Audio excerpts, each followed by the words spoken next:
सीमा की चौकसी। विजयनगर में पिछले कई दिनों से तोड़फोड़ की घटनाएं बढ़ती जा रही थीं। राजा कृष्णदेव राय इन घटनाओं से काफी चिंतित हो उठे।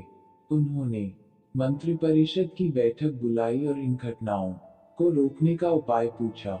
पड़ोसी दुश्मन देश के गुप्तचर ही यह काम कर रहे हैं। हमें उनसे नरमी से नहीं, सख्ती से निपटना चाहिए। सेनापति का सुझाव था, सीमा पर सैनिक बढ़ा दिए जाने चाहिए ताकि सीमा की सुरक्षा ठीक प्रकार से हो सके। मंत्री जी ने सुझाया। राजा कृष्णदेव राय ने अब तेनालीराम की ओर देखा।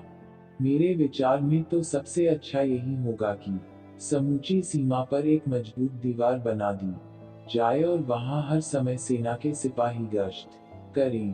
तेनालीराम ने अपना सुझाव दिया। मंत्री जी के विरोध के बावजूद राजा कृष्णदेव राय ने तेनालीराम का यह सुझाव सहर्ष मान लिया। सीमा पर दीवार बनवाने का काम भी उन्होंने तेनालीराम को ही सौंप दिया और कहा दिया कि 6 महीने के अंदर पूरी दीवार बन जानी चाहिए। इसी तरह 2 महीने बीत गए लेकिन दीवार का काम कुछ आगे नहीं बढ़ सका। राजा कृष्णदेव राय के पास भी यह खबर पहुंची। उन्होंने तेनालीराम को बुलवाया और पूछताछ की।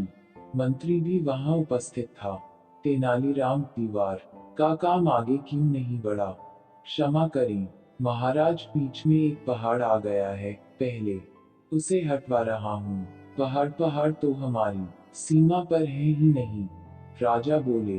तभी बीच में मंत्री जी बोल उठे, महाराज तेनालीराम पगला गया है। तेनालीराम मंत्री की फप्ती सुनकर चुप ही रहे। उन्होंने मुस्कुराकर ताली बजाई। ताली बजाते ही सैनिकों से घिरे 20 व्यक्ति राजा के सामने लाए गए। ये लोग कौन हैं? राजा कृष्णदेव राय ने तेनालीराम ने पूछा।